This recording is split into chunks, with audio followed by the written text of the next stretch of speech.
சட்டமன்ற தேர்தலில் அன்புமணி தரப்பு பாமக மாம்பழம் சின்னத்தில் போட்டியிடும் என்று வழக்கறிஞர் பாலு தெரிவித்துள்ளார். பாமகவின் பெயர், சின்னம் ஆகியவற்றை பயன்படுத்த அன்புமணிக்கு தடை விதிக்கவும் தன்னை கட்சியின் தலைவராக அறிவிக்கவும் கோரி சென்னை உரிமையியல் நீதிமன்றத்தில் ராமதாஸ் வழக்கு தொடர்ந்திருந்தார். இந்த வழக்கில் தன்னையும் இணைக்க வேண்டும் என பொதுச் செயலாளரான வடிவேல் ராவணன் மனு தாக்கல் செய்திருந்தார்.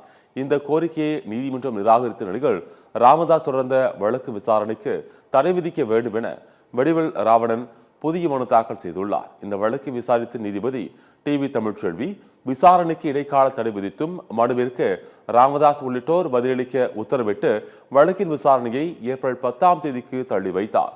இந்நிலையில் செய்தியாளர்கள் சந்தித்த அன்புமணி தரப்பு வழக்கறிஞர் பாலு, பாமக என்ற பெயரில் தலைவர் ராமதாஸ் மனுவில் பொதுச் செயலாளரை எதிர்மனுதாரராக சேர்த்திருக்க வேண்டும் என கூறினார்.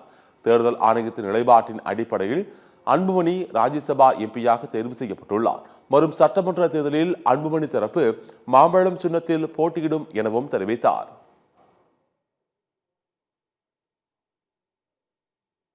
வழக்கு தாக்கல் செய்வதற்கு தலைவர், பொதுச் செயலாளருக்கு மட்டுமே அதிகாரம் இருக்கக்கூடிய வேளையில் நிறுவனர் கீழமை நீதிமன்றத்தில் வழக்கு தொடுத்தது கட்சியினுடைய விதிகளுக்கு எதிரானது.